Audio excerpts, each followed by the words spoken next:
We are back at it at the solo house flipping series, and it is day 34, and I am coming back from a long weekend of a bachelor party. Django and I are tired, but we got one thing on our mind, and that is some drywall finishing. First thing I like to do is I'm just going to open up that new bucket, pour a little water in it, and get it a good, nice mix. This just really helps the mud go on nice and smooth. And today we are upgrading, that's right, we are moving up to that 12-inch drywall knife. The bigger knife just really helps to start smooth out those joints and widen them out. That way I'm gonna have a nice and smooth finish.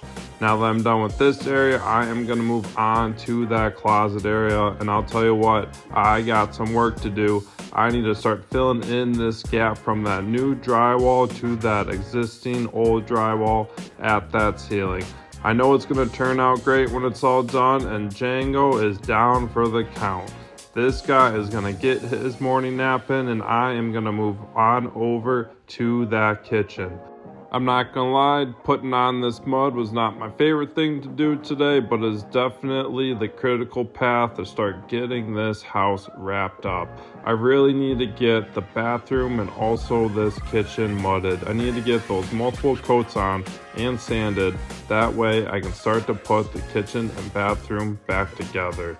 Now I'm going to work on over to this area where I took that existing wall out.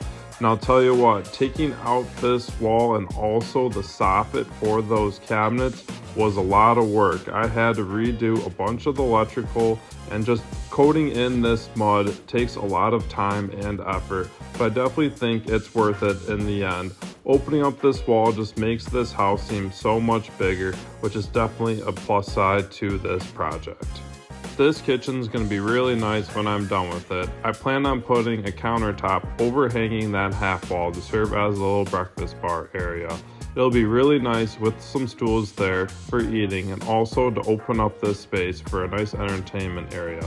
It's definitely going to be a nice selling point for the new owner. Now let's take a closer look at the drywall mud I like to use. I use this all-purpose joint compound that comes in a green lid from Home Depot.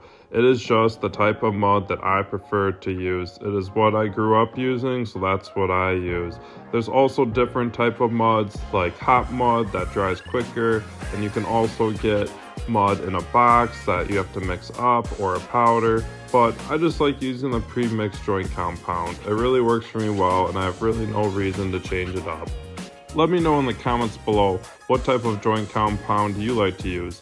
Do you like to use the pre-mixed stuff, or do you like to use the powder that you can mix to your own consistency? Let me know. I'm starting to get some additional coats on in this downstairs bathroom.